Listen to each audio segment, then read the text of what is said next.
Ebeye ewo ni brem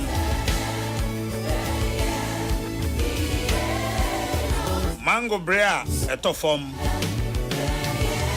anka brea etofom ofrebre no bia mfaninsa anka etofom bia beto ba bia sese eda ewo ni brem so it all say no pay abusian Saudi afide na to Peace 104.3 FM. Kokroko Jumadi ne Peace 104.3 FM.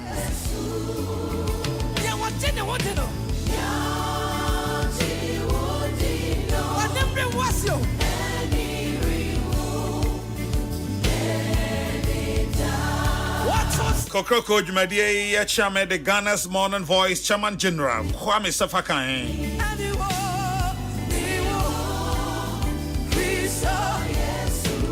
From in an I'll kiss it. Obey me from the Cardinal. And a payment I'm here tree and I'm a Chairman General. And before I shall no permit you chairman Dr. Father Dixon Kennedy Asante say Asafoko Jasante Stephen Balfour Peter Square Isaac Opoko Pretty Joy Dominic Nyanyuvo Nana Pepra. On the flip side, I know Peo Hinana Kwame Amo and Nana Ya Konedu.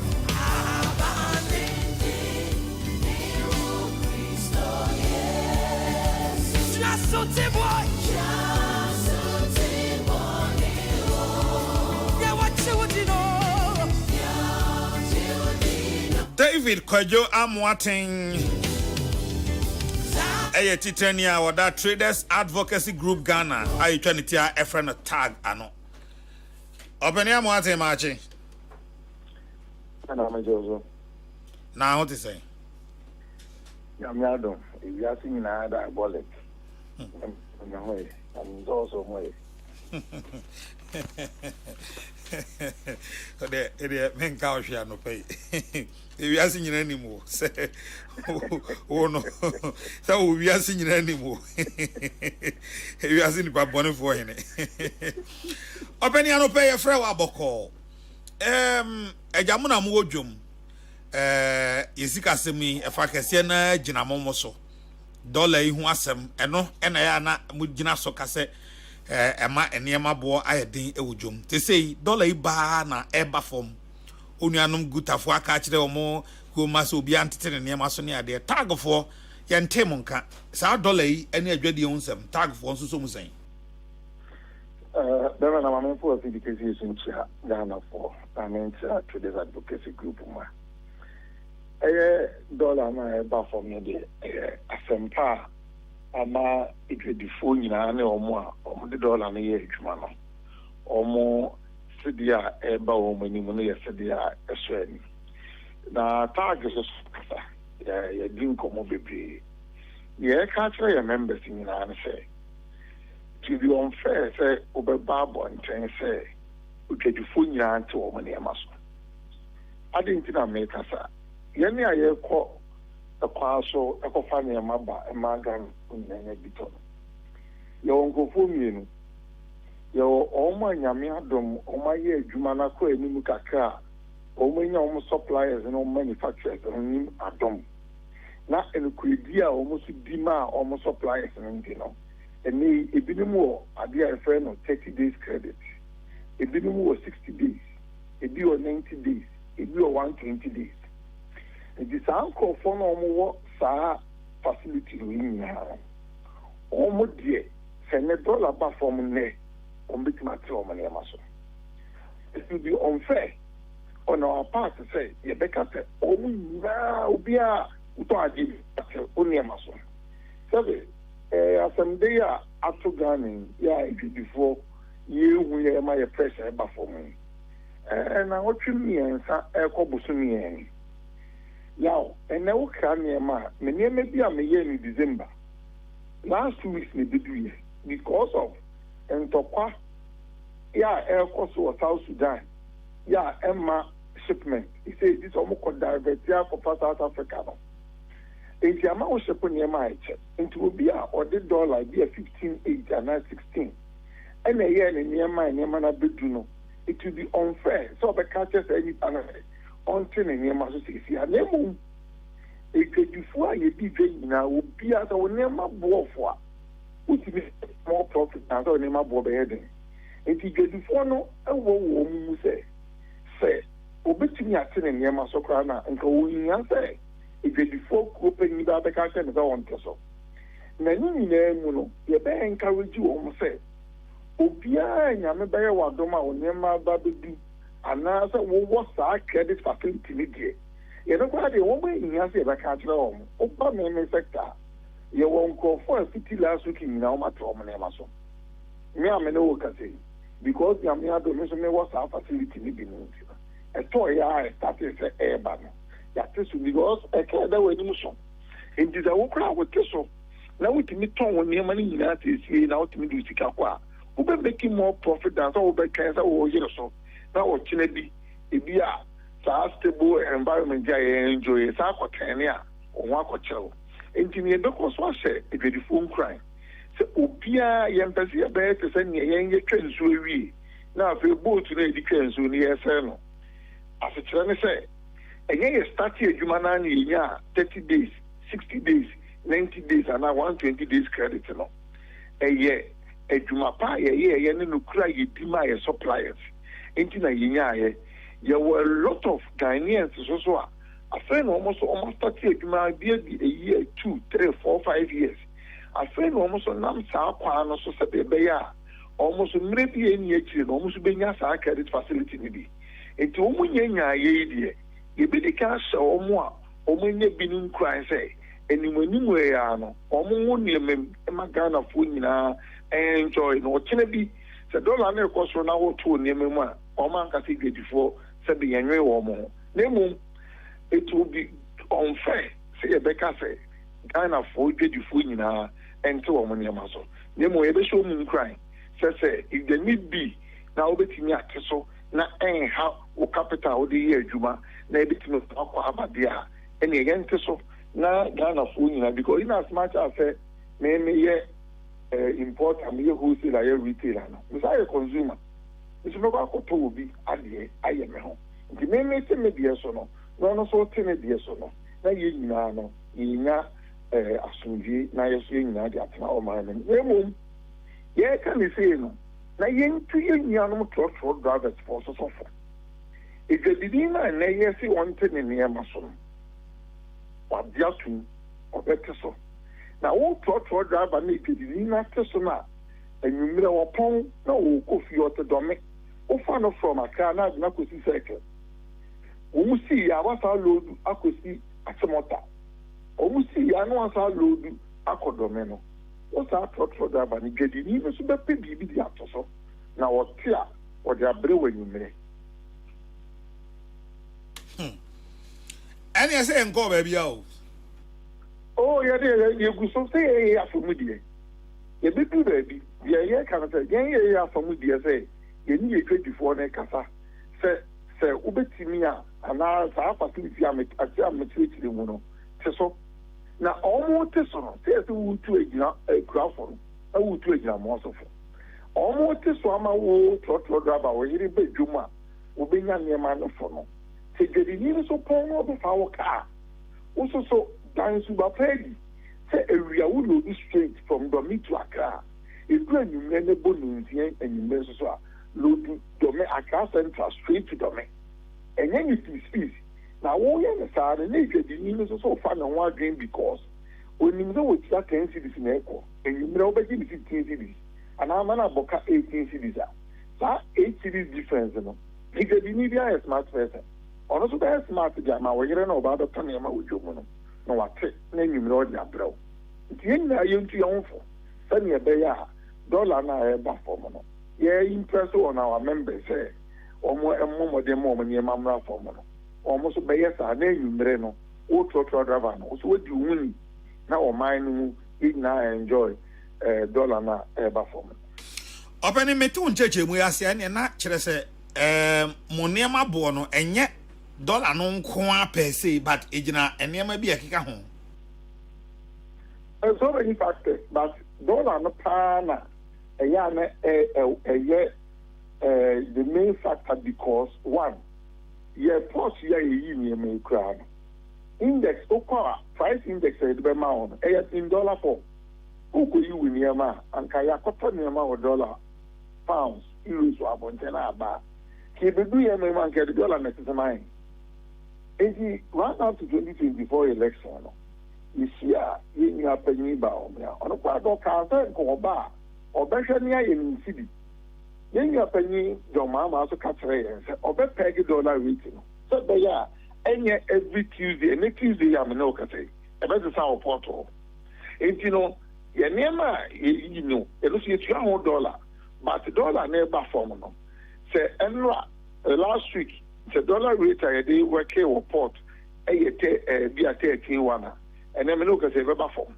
And you know, in all, no, dollar it plays very, very important role. In the end, they are a paper form by no.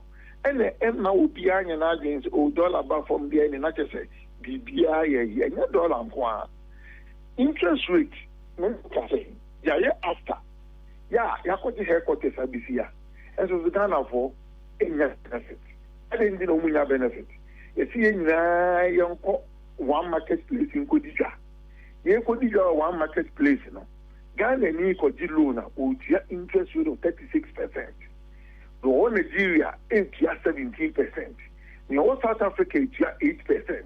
The whole Kenya, 10%. That's also in Nayan Fire Iga and Igabakun, Yaniamani and Kotonwa. Right from the word go, Ghana needed the Nilankata and what disadvantage. In as much as a young you hosted the headquarters here, the interest rate, and was so. In the Ghana, the Bosnia, interest rate 36%. Ecofan near Maba, $90 also na calculate so many factors. Yeah, the Kutia Ghana, Now, near air Genesis, we na ever form farmer. They affected duty is also a port. In the air, they are and the manager, the board of Buffalo. Obeni, I no pay piece of them, Darcy. Bevan and Yamin Shaman. Unshawns also. Penny and the Casa friend David Kwajo Amwating, or no any training. Yeah, that Traders Advocacy Group Ghana. I trying to have a tag. I know.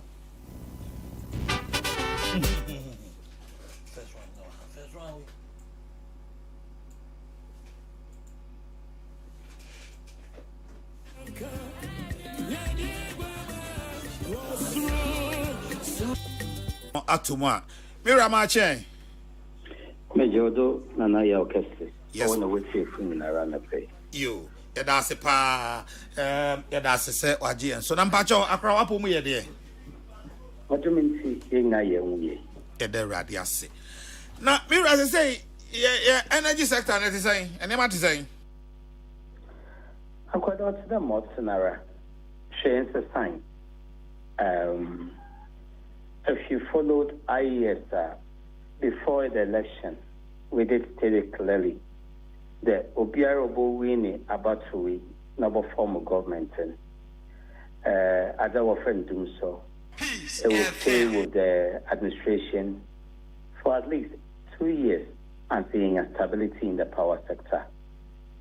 Also, the bunker other whole and now the weaknesses in the system. You cannot correct those weaknesses in a matter of months. We are talking about years. But under the entire power system, almost every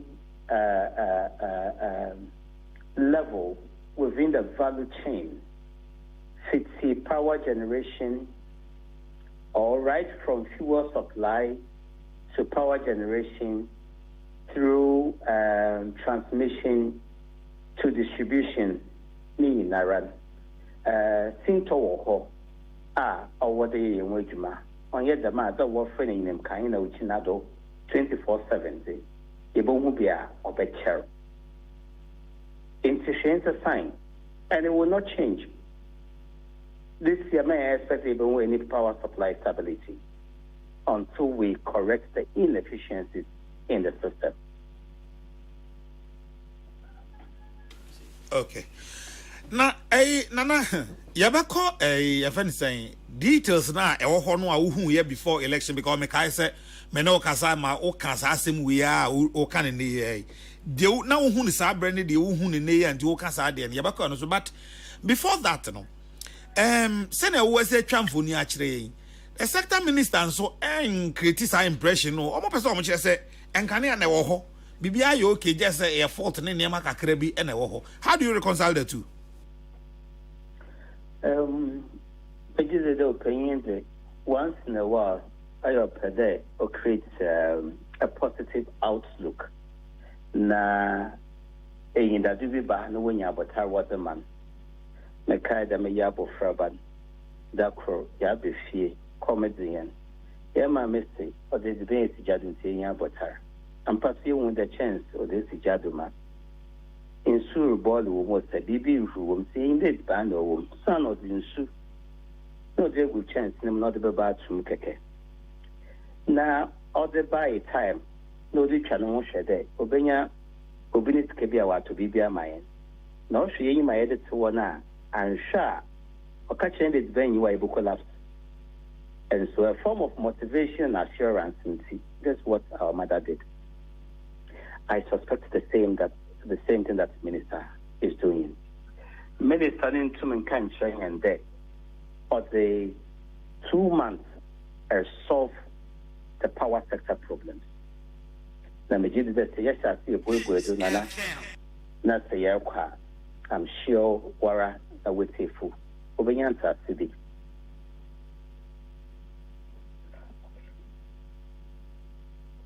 Yo, nana my enhwe niema mienu bi na afi ye famra dynamics no so no pay ofa insight newspaper say Energy and Finance Ministers take bold steps for the construction of Ghana's second gas processing plant as Cosmos Energy pledges 2 billion investment in petroleum sector. Chronicle said new chapter in Ghana's energy story. Committee commissioned to oversee construction of another gas plant. Oil giants ready to invest billions of dollars into petroleum upstream. Is this not encouraging enough for us? It is very encouraging, and it is also telling you that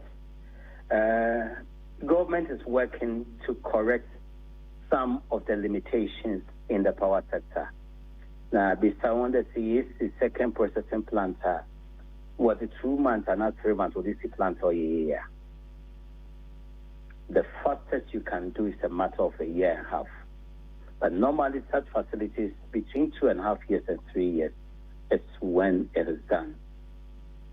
Ajede or a modular type of processing plant that has been knocked down or coming to be assembled with ease and cheek that you can do in a matter of a year and a half. On your month after a year account. And the majority day, wait to the man when the fuel supply to the power plant is a major challenge. We have insufficient natural gas for our power plants. The means that you go to get the want for Nigeria gas to do. The Kakaya to be generating power plants are over Western Enclave or Yatakrade or consuming in Ara. On Sotema Enclave do. Meanwhile, the power plant and the thermal power plant in the Eastern Enclave being Tema. Anyakra is about 45% of the overall installed capacity of thermal plants. In Sotama, and Sotama is more reliant on Nigeria gas and gas. In Nigeria gas and Mbappe, for whatever reason, or the Equatorial liquid fuels that are not easily accessible by way of proximity. Now, if you saw oil, highly costly compared to natural gas. The means what was the plan for fraud. But then they generate oil, and some of the oil now you're generating or the gas will be from the never. Now you have to see gas source, complete gas source. almost about 45% of the natural gas that we generate from offshore, produced offshore by Cosmos, Tallow, GNI, and all, we are forced to re-inject or we flare them. Because Dodo now what the Ghana gas that one refine or one Ghana gas what capacity so won't refine in Nara. And so they can only export just close to 50% from offshore to Ghana gas for processing. The rest they have to re-inject it, like I said, some fled, and the other probably used to generate power on the floating production unit. And so we need another gas train to take those excess gas from offshore to process it for power plants and for other industrial uses. And so the fuel supply, Nana, is a major challenge. Okay. Nana was said, Anopay, Yapasi power, any problems na Elhonasia. Dear pan issues na in Tama Yankanian to me, so from ABI people no, and say, oh, first near Siakofa gas free Nigeria, Yankasankasa gas, Ghana gas at Aroma, he will be waha into a dear biome and a problem no mine. And see, all the kind, let's look at the value chain. In Kainan, in Juman Zizido, Obi a national waha or fear not for the next level. Into your Omayan fuel for the power plant. I'm talking about the thermal power plant, Yanka Hydro to the Akosumbo on Bui power plant. There can thermal power plant on one in Kainan. What they heat, no, what they generate in Kaina, which constitutes almost 65% of our installed capacity. Seven coffee, somebody needs to supply them the fuel, or there must be a fuel supply source. In the Ghana, your fuel supply source for thermal power plants or natural gas and liquid fuel. Natural gas and yenye biwa hayara, nebi sufi Nigeria. Ma yenye fiwa han. On Sunyan or Sunday, though they produce natural gas for hand, the machines no one only generate much for our power plant. To the UCB can one son. It's my the young kakra. Into a brevier thing to about natural gas supply in the moon. To the young cotton, liquid fuel, bit there, light crude oil, heavy fuel oil, distillate, na more count. Ninginas when you do a Ghana, actually, what Crafia Manoni. And son a ship Bufia Buchibotu. No by discharge, no double butankum, no way treat, and sana wa fire planting. No others Sumukakra. So that's one point. If a fuel supply needs to correct one we are aka generation. If you have fuel, you may charge the infant of them. Or the generated plant power. And ye be power plant no one. Ma I tried to do by Yajuan, or Siena announcing. Nana Mammy phone coast cookakra. There was our friend install capacity. And Sierra say, Ainam Kaina and watching your walk or your machine or your number 5,500 megawatts. But machine being you are 100% efficient. In CM fund the efficiency rate near 90%. Then the plant can generate less than 5,500, and so maybe 5,000. On the year available, on the year we find a dependable capacity. My bottom don't want to do only 5,000. Now 5,000 are KMB new money no available. Or by the machines were also on to me yejuma, or Sunday APO in a fuel or the yejuma. Yes, some cadet. then 5,000 megawatts are available for dispatch. Machine you be at 300 megawatts. When you fuel, we are short of 300 until 4,700. So machine so what say no to us not so any much of available capacity. Into fire 1 to 5,000 dependable no. Machines who on say or fuel associated in the cow to the car power down in more kind. Car power is almost about 400 megawatt plant for 250 megawatt plant. Also on dispatch on engagement because I bind in a car. Then of course you don't have enough of generation to meet your people's demand. That is generation. Here we are young core transmission. In the young for the day, enough of fuel, cast a be a new war. In the 5,000 megawatts, we can treat it as available capacity into over to my Yejuma, Samayan. And if there were Yejuman via in kind of buffer transmission lines, though, Greco, the line C, high tension cables here in what I come out ECG. And if it's the transmission system or your robot enough now, and was in womb, which Nado seem to be a ring capacity Yejuma, transformers Yejuma, power lines are they in good shape? Are they well maintained? Have we seen upgrade in the system? So the minimum to see what then you don't have a reliable grid, transmission grid. If the transmission grid and also for Yejuma, that Yamias, young distribution, usage in an alliance. Every time the work with 300 transformers a week, each of transformer muaha or your overload. For your overload, no chair there. Baby, all the water lines need be fun. When you scan fun for 1 see, what force that was being enough to transform a crowd. So, be pager, or pager via power outages naba. And some of you to be able to use so easy to say.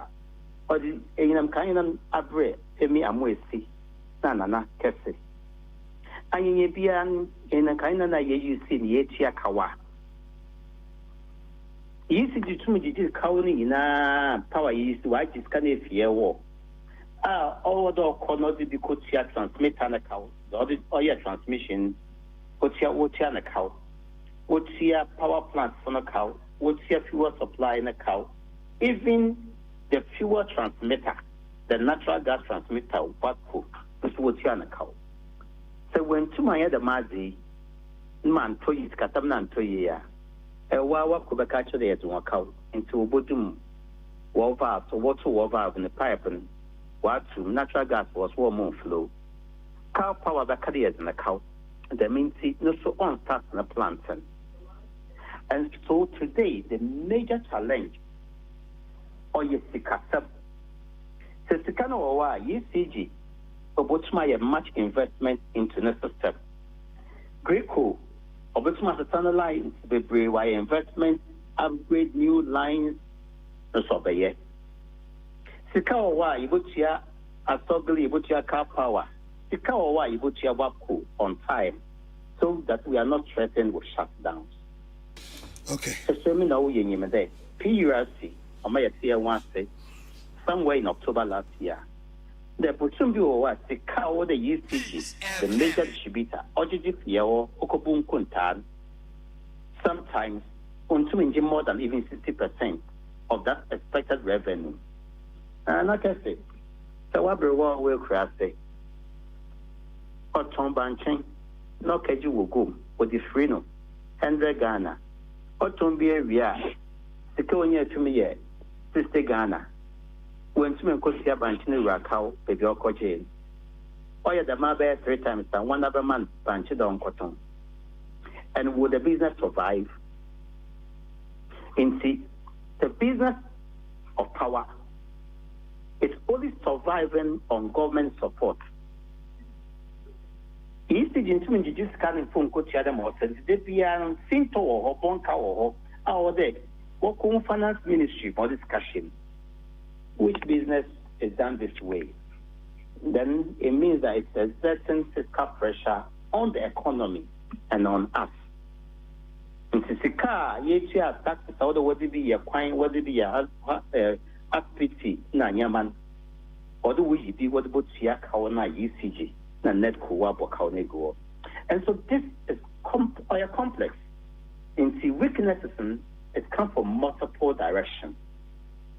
Or gender, or Jadager, or Jessica to correct all this inefficiency, and we cannot correct it in 1 year. Nobody should lie to you. Nana, anopai Peace FM eda se pa ne chichirimu a ode amayi nyame nhyirawo. Mas me da so we take for no pay. Nana Amoasi ya otoso enson executive director Institute of Energy Security. Na yefri Nana Amoasi so ma yenko Professor Ransford ya jampu ya ondi hia me pa because ya wada de onze enyu biana ya woni ya wada sati ya wada ndia ne hia me pa. Professor Ransford ya jampu a chief executive officer Ghana Shippers Authority. Prof Martin na ya kesi. Yes, Professor Ransford Yao Jampo. For no F5 or somewhere, this no particular so much the cardinal. Yes, correct. At the time, Nyame adom now so e. Boko Kwame Sifa kan way. Then na leave ben na wakwa watches are. Me pacho. Aden obeba. Peace for aden. Mom pese munim say chief for so ya fe na wo mu say and say, oh, I'm with you, and more bomb where you move where you man, but program no so say, Kwame the Shah said, not leave a bank on watches, Nana. Prof, may we be the no radio or no aba. May be wrong, Pacho.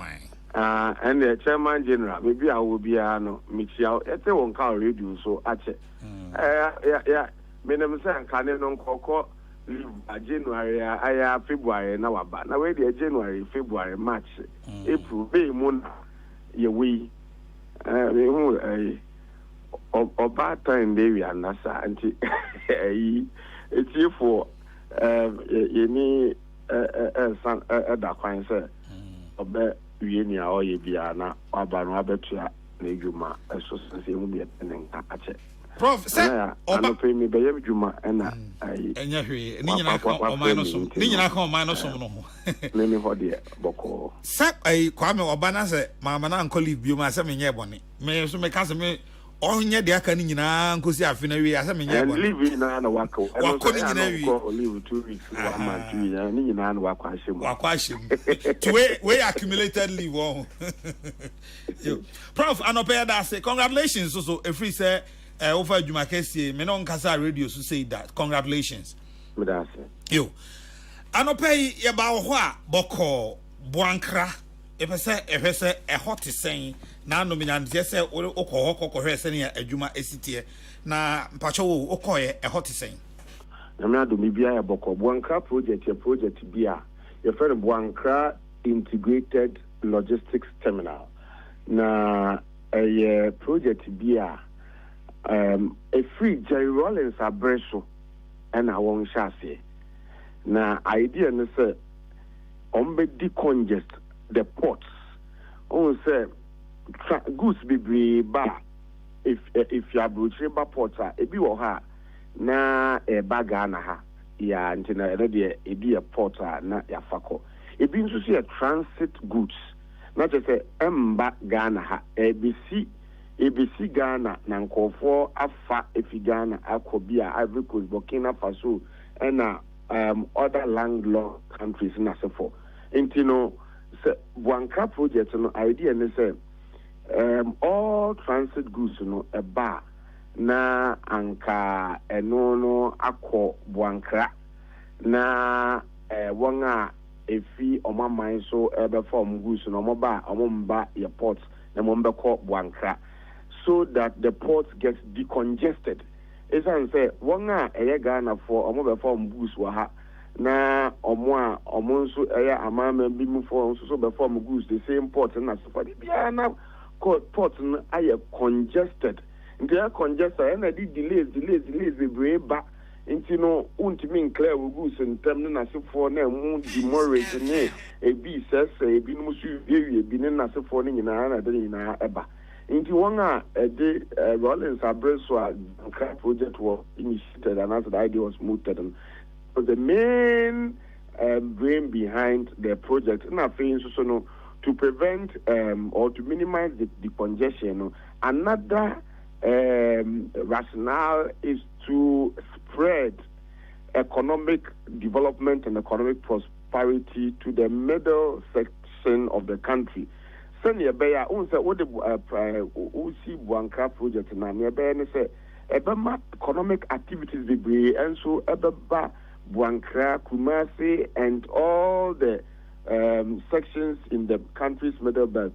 It's say Obibeka Cotton, Obibeka Kusi Bank, one Chenho baby, Obibeka Cotton, not the one Chenho baby, a binum basis at the Amara be all economic activities, and so ebeba Buankra and any environment, so as for. And I think so the third thing is to break the journey. On say Obi and some combat driver card. Hello.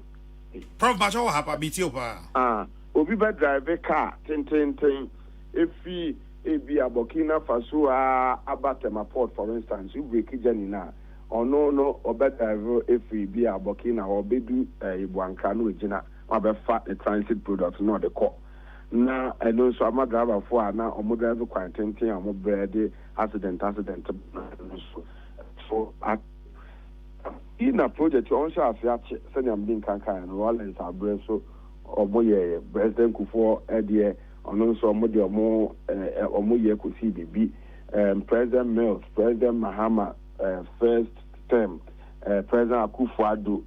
In Omaye, Niombe to me, I have found, but I say, Jumano, intimate court, senior say court. Now, mention President Mahama. Last week or baby say or case or be operationalized Buankra project no. And unti esan say Ghana Shippers Authority and so as project no e wono. And so yaye adwin say onko den e be adwuma den say be ya. President Mahama say or be operationalized Buankra project no. Ya be no abim at the end of the day no. Me did say Adama Senior American a bit distribute prosperity, across the country, especially to the middle belt. Na Bibia and the concentrated Ewakra. I feel you bet to me the congestion port no I won't so bonny baby a woman you bet to me if you are driver for so a bet to me driver or more bet to me in your home kaka. I say me say O2 say O2 on also in several Kasa no you who saw also a beb one is answering in Egypt project and also Bahon in budget at the end of the day, President Mahama so on also Minister Adi who say or believe a positive legacy our Ghana. One car project will be a very low hanging fruit or be to me harvested at the aye in Hose. Obi no mo shafe na no so bae no obewi na ebeboa emagana nso ye how kakraka eda ye nso ene se de bia ye sha de ase foforo no eno nso ebe ye good example ebema sa how no abra se de chese ye problem na se obi se project bi ase a obi mpeso beto aso nti etumi ni sika twitwi die pebre ko se project bi mu eye no eye enso yenwie obi ba o se me de enye me na me sa ase nti me nso so enye me ni so ade ko menye de bia ye project bi akeka ka room na sefo na dan na me call se nya wo ka no me call Buanka ho no ena na me ka se we de contractors or more site or more adwuma no mo nsi obi aho kwan mo nsentrɛ for na Ghana for na politics for ne won a ebi no so ne CS na so for mo nyina mo ntu ana mo nkɔ Buanka na mo nkɔ hwɛ adwuma so no a Ghana for dia ya chechire ase ho koso obi amfa na ni nkɔhwɛ na ye de ni kɔhwɛ na ye say project yi ya say sika wo ho bebre na nso enka wure mu na nyina ya ka ni abo nsɛm ama ye ho sɛ ye ne ye sha de ase ayenwie the project na kan wem ye penesa yenko kanasa yenko hwe ne yenkasa na se yempenesa nso de a and you be amfa de ni nkohwem. It's a very huge project say ewia e de mfasode bebre ebebre oman no de ni onyam so be ma nyankopon ene the political elite nso a edi enimu ebeboa ma oman no empuntu ade akonenim enti no basically nyame ko hu ye no bibia de na kwemu a omo ye try see e be phase 1 no e operationalize na ohwe enyuma omaye wo ho omo omaye warehouse na omaye omo clade ni other project bi a wo ho a omo ye ya na say obetumi aka say 80 to 90% of the phase 1 no is been done na omo wipe ye hwe say obetumi operationalize in line with President Mahama's vision. Send be ya ye de eno be kwako egu na fe echi abadwin phase 2 and so. Okay, and phase 1 also drew bears 80%. 80-90% there edu na eno na ya na me hwa na me in fact bra na ye dwenwen na ye say President Mahama nso aka so be operationalize and I'm sure any edanyame ase na say ebi edu no sikasem bebre na yesre say ye physical na ban so aya na adwen say obeboa no na say ni na agbo ano na ebetumi ade akoniwi ye sane be ya project no ebetumi afa no ntoma pa ifra na ye be distribute economic prosperity across the country. Prof, adeba ko a ye mu bi so ye hwe ne se sa project kese no yen nim say ye port e organize enye tema atakra de eho ena ewo kwan ben so ne ye be fa ye de niema no be ba boankra ho ama omo mba be fa no abefa se ne yie mu ene ne pape mu no de ye realize no akoni ni mu a anka se de fa real so na ye realize na anka report na anka straight to wanka ene easier but you realize no ye construct na no endi mu ye enti in the interim no contractors no mo plan ne say if dia kasa kakaka na be fa niema na edebe ko na wodu buanka na mo ye omo person be interchange and a special arrangement be in terms of the road network no sene be ya ema traffic embo empeso ewo but that will be in the interim in conceptualizing phase 2 no adwen ne say ye ne aban be cost weddings awoso nanka ebenya lines eno no ebe ko faster na sefo a eno so betumi aboa ema project no etumi deliver effectively on its core rationale and I see. That yenya arishemu say at least nyame boa de a phase 1 no enche ye be operationalize it. Ye bompa pa asa meeting kankan no bibia bibia na political will where there is a will there is a way mu bi de onyame adom ya adwen se akudin bia ye beko no ye beko ntie ne aban penifo chief of staff no eno ase na ho krata bia se de kodin da na sefo ni na akọ ene na sefo ntino ye ne ye afim bia de ebetumi aye se ne be ya project no be konewie na we take much inspiration from President Mahama vision on also our clients so bema Buankra project no they will crystallize no we are very excited about that and we'll do all our best to ensure say the vision also be realize it. At the end of the day no enyu nyamba eka oman no na ebeka ono omanpeni so so nyamdin kankan no in trying to hunt for legacy no we also look for very low hanging fruits adibia ewowa o di bibi kaka ahwade kaka shemu a obetumi achieve you do it na won so di aye nsenda ho nchima ba o meka wo se wo abreso ebenu mo sha ase de na nso wo abreso na ade kwewi eno nso ye positive kana asa se obi a odi oman ni nim kan bia no opere se ono nso obenya na nipa bi nchima be kasa sa fa no. Prof, anope yadasipa nyamishrao. Medasi, munyentem na mumfa kwa misifa kai ensambra program no so. Na metiasi, obaba sama catch order that obaba. Why? You medasi. You father so ya why? Hey, Father Dixon. Nice to meet you. Na catch and say a 3-4 and kai and kase before embefa enkodi inu aketwa me. Intino eya ombisa mase. Namitiasi. Also what you baby so ase. Why? You that's it. Professor Ransford Yao Jampu, or non chief executive officer, Ghana Shepherds Authority.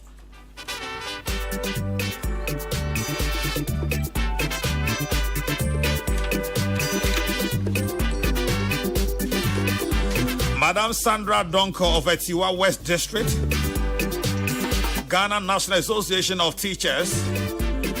Happy birthday to you, Madam, from Ernest and Pedu, A.K. Akoko.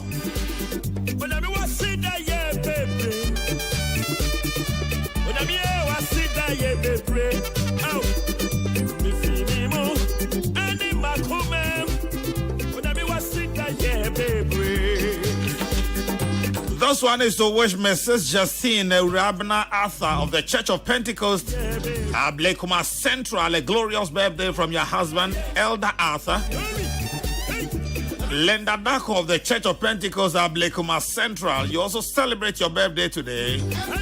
From the youth and virtuous ladies, celebrating you, Linda Dako.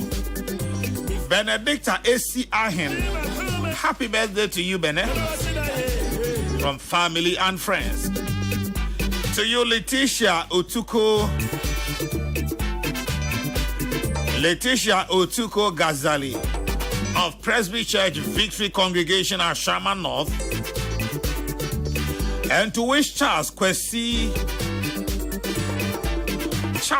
Wesley of Swaysport a glorious birthday from your wife, Mrs. Mabel Men's Wesley, and your kids.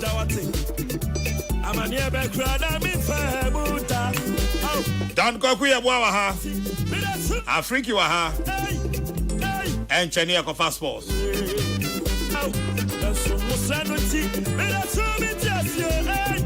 This one says happy birthday to you, Virgin Mary Adade of the Nazareth Methodist Church, Mamprobi Circuit Accra. From your son Kofi Atakakra and Kusi, Deputy Director Corporate Affairs, Ghana Tourism Authority.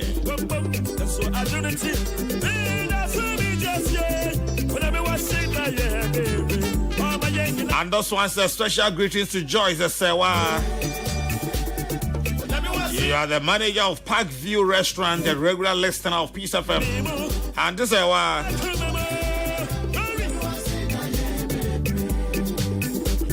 a blessed one to Moga 99 President Haula Osman Ado from Nana and Princess, celebrating you, Haula Osman Ado. Happy birthday.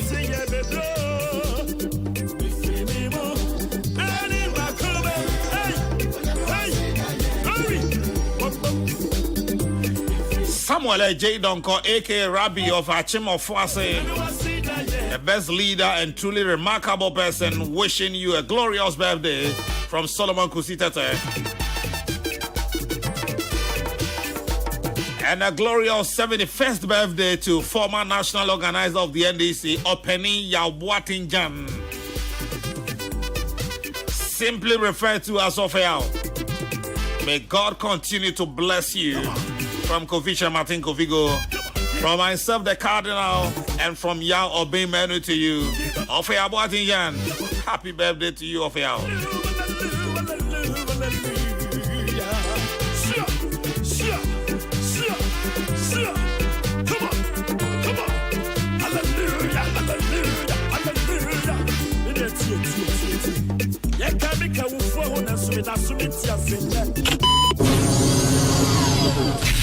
Welcome to the dawn. You have just accessed the beautiful experience.